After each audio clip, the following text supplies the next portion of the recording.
Hey guys, your girl Kid. I'm back with another video, and today we're going to be doing our weekly ramblings of a WWE fan. Now, we're going to get this one out the way real quick because this could be seen as something that could start a little discourse, and when it comes to this man, I'm praying. I'm going to pray for him. But Hulk Hogan said that he'd love to get in the ring with Roman Reigns, CM Punk, and Seth Rollins. Now, the real question is, would they love to get in the ring with you? But it's like the conversation of who do you want to get in the ring with, it kind of gets a little like, if it's constantly said, it's like, bro, okay, we get it, you're Hulk Hogan, gosh, you were once Mr. WrestleMania, okay, we get it, goodness. But I also would like to talk about, first off, good riddance, Logan Paul from that United States Championship.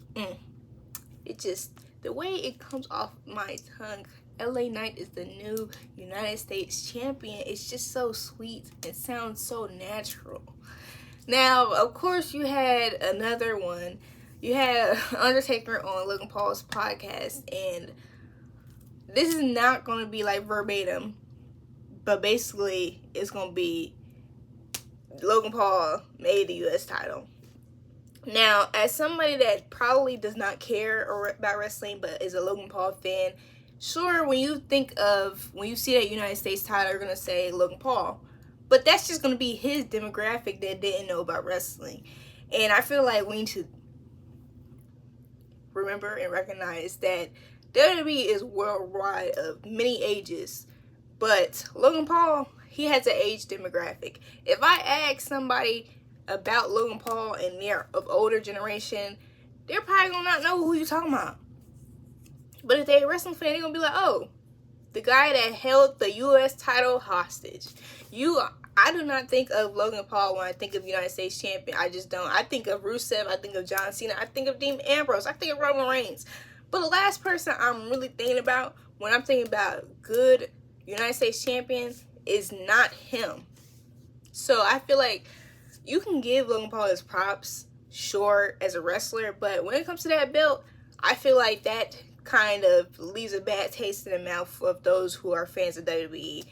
It just does. And to say anything else is ludicrous. I like saying the word ludicrous. That's the word of the day, ludicrous. Because that one right there, a pile of poop. It just made no sense. Now, we're going to talk about, this is going to go back to one of my previous videos. I talked about the nepotism in WWE because this is an industry of nepotism, period. And that's what makes it kind of cool in certain aspects. But also, if you're not a good nepo baby, you're not getting in pretty far. And that's just period. Like with other industries, you're going to get in, you're going to be the highest paid, certain. You're going to be known. But in WWE, you can get cut off real quick if you're not good. And when I say this, it's not to discredit this man because I like him.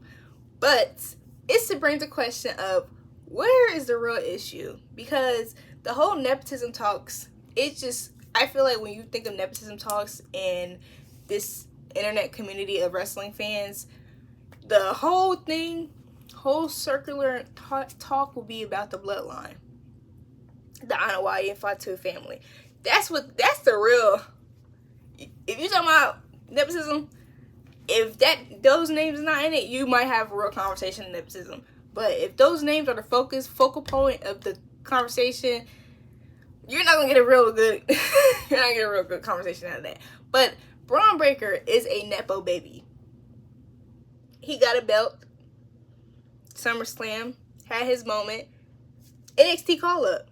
But there was no talks about nepotism in that. And I just find that crazy. Insanity.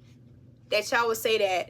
Y'all wouldn't bring that up when it comes to... Y'all bring that up there, but y'all don't bring it up. Interesting. That's not no hate. Because I like the dude.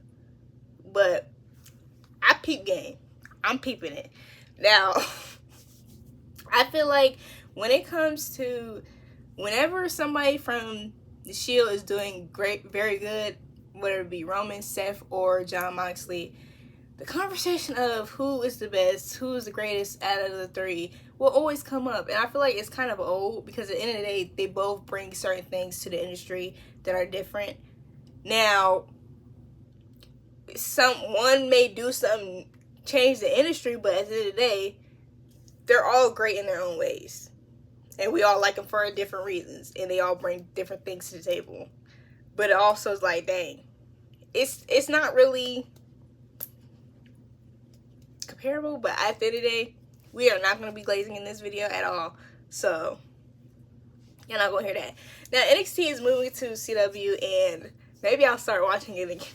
I don't know why I have not picked up NXT, and I know it's good. I don't know if it's because I don't want to bring another thing to watch or what, because I feel like there's other things for me to do in life in general. And that's just a personal thing, because I am a huge procrastinator. Now, I'm a very, very active procrastinator, but still a procrastinator, and I think having NXT might not help me. But NXT is moving to CW, and they have special guests, CM Punk, and you got Randy Orton coming on different days when they're in St. Louis and then Chicago. Now, a lot of certain fans bring up that they're trying to take away ratings from AEW. And all I have to say is, be for real. Be so for real. NXT has been doing good when it comes to ratings because it's a good show. When it comes to the wrestling and the booking, from what I've seen, it's pretty good. And I feel like if they're moving on to a different network, the network probably wants to see the benefits of having it on their network, so that's why they're bringing some main roster stars when they're debuting on different network. I won't say that it has nothing to do with AEW, but I'm saying that's probably not even the whole thing. And I feel like when it comes to the wrestling talk, we need to get over it, okay? We need to get over it. AEW, WWE, Impact, Ring of Honor, all of that is good in its own ways. And it's great to have all of them for a wrestling community. Like, guys, come on. There's no need to have like a who's better or what's better conversation every freaking week. It's kind of like, do y'all even enjoy wrestling? Is that like, do y'all enjoy it or no? Because it's sometimes it's just like you gonna constantly talk about it. Constantly. Now, this is between me and Triple H. This last one's gonna be between me and Triple H, really. I mean, y'all here, so y'all can hear as well. But I need to see the big three ASAP, okay? I need you to stop playing with Naomi, because I feel as though Naomi was built up to have a feud with Bayley, and then now Bayley does not have the belt, so there's no point of having this feud because it doesn't do nothing for me. It doesn't get us closer to our goal of being the Grand Slam champion. Now, I like to see Naomi on my screen. So when it comes to having screen time, I love to see her. You know what I'm saying? So bring her back with the big three, since you're going to have these gang of riffraffs jump on my girls, Jade and Bianca. Because they knew Jade and Bianca was going to get them belts back. So when it comes to getting them and getting this together, let's make them a real faction, please. Give them a name. Okay? Please. You gave Chad Gable and the Creeds a name, and they've been together for 3 weeks. Yet, Jade and Bianca and Naomi was on a WrestleMania match. They was cooling before then, and then they be having their interactions, yet they don't have a name, and they're not really together that much. I want that more than I want American Made. So, I don't care what the name is. It can't be corny. But I need to see my girls back in action. Okay? Please and thank you. But let me know how you guys feel about this week's ramblings, or if y'all have any other things y'all want to talk about in the comments with me about. Thank you for watching. Please like, comment, share, and subscribe. Bye.